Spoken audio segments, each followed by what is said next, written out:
Namun, bahkan jika Kinan dan Vano ada di sana, mereka tidak akan saling mengenal. Ini karena hal-hal di masa lalu tidak dapat diubah terlalu drastis. Jika mereka saling mengenal ketika mereka masih muda, nasib mereka di masa depan mungkin berubah. Terlalu banyak kesulitan yang menunggu mereka, tetapi Vano masih bersemangat untuk bertemu dengan Kinan kecil. Kinan penasaran, dia memikirkan hal yang sama. Kita akan fokus menyelesaikan misi. Apakah kita akhirnya bertemu satu sama lain atau tidak? Kita akan menyerahkan kepada takdir, kata Kinan kepada Vano. Vano tersenyum. Aku mengerti, tapi aku punya firasat aku akan berpapasan denganmu. Mungkin, Kinan tersenyum tipis, tetapi ada antisipasi di matanya. Kemudian, dua dari mereka berpegangan tangan saat mereka melangkah ke dimensi kelima. Waktu seolah berputar mundur 10 tahun. Vano pada saat itu hanya seorang pemuda, hampir satu hari di atas 18 tahun. Meskipun dia masih muda, perawakannya besar, tetapi dia belum mengisi, jadi dia tampak agak kurus. Wajahnya semakin dalam meskipun mereka masih membawa jejak masa muda. Itu tidak mengurangi pesonanya karena dia terlihat seperti idaman setiap wanita. Setiap hari, banyak gadis akan mengikuti di belakangnya. Bahkan jika mereka hanya melihat punggungnya, mereka akan mati bahagia. Vano, di sisi lain, hanya tertarik pada komputer. Dia mendaftar untuk belajar ilmu komputer di sekolah terbaik di kota T ketika dia baru berusia 16 tahun. Dia terus meninggalkan warisan yang gemilang selama 2 tahun dia berada di sana. 2 tahun itu adalah waktu terbaik bagi para gadis sekolah, tapi itu hanya batu loncatan bagi Vano. Dalam 2 tahun, dia telah menyelesaikan semua kursus yang tersedia, dan para guru di sana tidak punya apa-apa lagi untuk mengajarinya. Karena itu, Vano memutuskan untuk belajar di luar negeri. Setelah pelajaran terakhir hari itu, Vano, seperti biasa, berjalan keluar kelas tanpa memperhatikan keributan yang disebabkannya. Ketika dia melewati pohon, sehelai daun jatuh menghalangi pandangannya.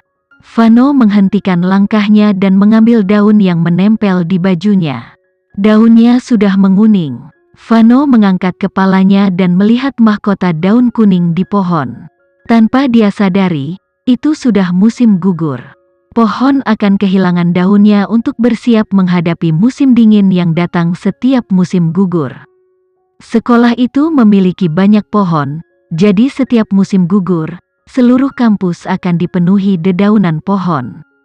Vano tidak pernah berhenti untuk mengagumi pemandangan sekolah ini. Pada saat itu, dia menyadari betapa indahnya sekolah itu. Mungkin karena itu adalah hari terakhirnya di sekolah, dia tidak seperti biasanya berhenti untuk menghargai pemandangan dan tidak pergi terburu-buru seperti biasanya. Tiba-tiba, daun lain jatuh di depannya. Kemudian 2 lagi jatuh, mengikuti itu adalah 1 daun lagi, 2 daun lagi. 2 daun, 1 daun. Polanya aneh, daunnya jatuh menjadi 2 atau 1, dan semuanya jatuh di depan matanya. Dia mempelajari daun yang jatuh dengan tenang, dan sebuah pemikiran muncul di benaknya, tetapi dia tidak bisa menjelaskan dengan tepat mengapa itu terjadi. Sekelompok gadis di belakangnya berteriak karena kegembiraan dan kekaguman murni. Bukankah dia tampan? Bahkan daun pohon pun tertarik dengan penampilannya, mereka semua jatuh cinta padanya. Tidak heran mereka mengatakan ada keindahan yang akan membuat angsa liar turun dan ikan menyelam karena malu. Semua daun ini milikku karena semuanya jatuh untuknya. Tidak mungkin, itu milikku. Milikku. Sementara gadis-gadis itu berkelahi di antara mereka sendiri, dedaunan berhenti berjatuhan, dan Vano mempercepat langkahnya dan pergi. Setelah dia pergi, dia tidak lagi kembali ke sekolah. Gadis-gadis di sekolah secara kolektif kehilangan cinta mereka, dan musim semi cinta mereka secara resmi berakhir. Namun, Legenda tentang Vano mulai beredar di sekitar sekolah. Dikatakan bahwa pada hari dia pergi, bahkan pohon di sekolah menangisi daun mereka, memohon dia untuk tinggal. Namun, akhirnya, dia pergi, membawa mata air sekolah bersamanya. Pohon tempat dia berdiri menjadi semacam tempat romantis bagi gadis-gadis di sekolah ini. Bahkan ada desas-desus bahwa sebelum sekelompok gadis dari angkatannya lulus, mereka semua datang untuk mengambil gambar terakhir dengan pohon yang sangat sentimental ini. Karena semua rumor ini, pohon ini menjadi terkenal dalam semalam secara online dan sangat dilindungi oleh sekolah. Tentu saja, Vano tidak mengetahui semua itu. Setelah meninggalkan sekolah, dia hanya fokus pada persiapannya untuk pergi ke luar negeri untuk melanjutkan studinya. Keluarga Dirgantara mendukung keputusannya. Vano selalu menjadi anak yang pintar sejak dia masih muda. Dia memiliki tujuan dan sarananya sendiri untuk mencapainya. Karena itu, mereka selalu mendukungnya.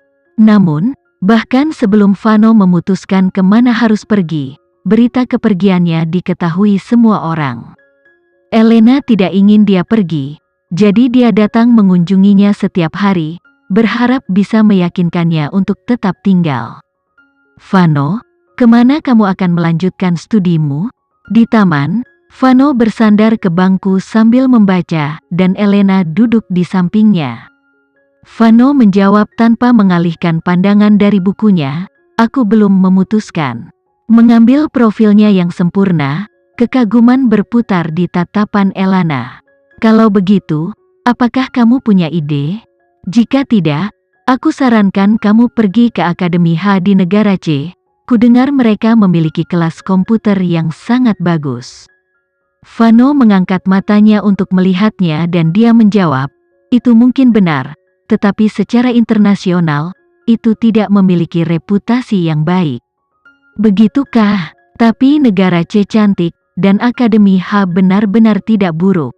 Jika kamu pergi ke sana, aku bisa mendaftar untuk belajar di sana tahun depan," usul Elena malu-malu. Ini adalah pikirannya yang sebenarnya, dia ingin bersekolah di sekolah yang sama dengannya. Vano mengabaikan saran yang mendasarinya dan menjawab dengan nada lembut, "Akademi H tidak akan berfungsi. Tetapi aku sedang mempertimbangkan Akademi S." Wajah Elena langsung turun. Akademi S mungkin bukan sekolah terbaik di dunia, tetapi mereka terkenal karena ujian masuknya yang gila dan desakan mereka untuk hanya menerima mahasiswa teknik. Dia tidak mengambil jurusan teknik apapun, jadi tidak mungkin Elena diterima di sana. "Akademi S tidak bagus, bagaimana dengan Akademi N?" Elena terus membujuknya. "Akademi N mungkin bukan sekolah terbaik, tapi jika dia mengolesi beberapa telapak tangan, dia masih bisa masuk. Di sisi lain, dia benar-benar tidak punya harapan untuk masuk Akademi S." Elena melanjutkan bujukannya saat perhatian Vano tertarik oleh dedaunan yang jatuh di depannya. Seperti di sekolah, pola kali ini juga sangat aneh. 1 potong, 2 potong, 1 potong, 2 potong. Vano mengerutkan kening melihat daun yang jatuh ini. Ada yang salah dengan daun ini, tapi apa? Pola jatuhnya terlalu familiar, seperti sistem biner dalam ilmu komputer. "Ya, sistem biner." Vano tiba-tiba berdiri dan berkonsentrasi pada daun-daun ini. Elena juga memperhatikan rasa ingin tahu ini dan bertanya, "Vano, ada apa dengan daun ini?" Vano tidak menjawab tetapi fokus pada dedaunan. Tak lama kemudian, daun-daun itu berhenti berjatuhan. Vano berjalan untuk berdiri di depan pohon di taman, wajahnya penuh harap.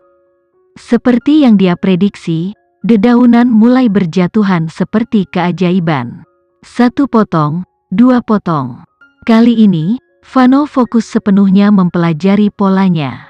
Dia akhirnya mengambil petunjuk yang diberikan daun kepadanya.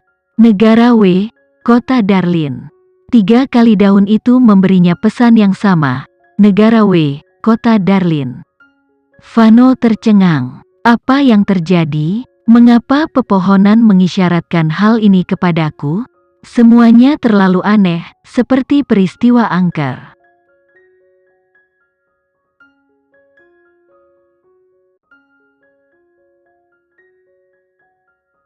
Sekian dulu ya video kali ini, kita lanjutkan lagi videonya di lain waktu. Oh iya, bagaimana menurut kalian? Semoga bisa sedikit menghibur kalian semua. Untuk teman-teman yang baru nonton, jangan lupa subscribe ya, hehehe. Dan kalau teman-teman ada yang ingin gabung langganan, bisa langsung gabung saja untuk dapat fitur yang menarik dan sedikit membantu Mimin. Terima kasih banyak sudah menonton, sampai jumpa lagi, bye bye bye.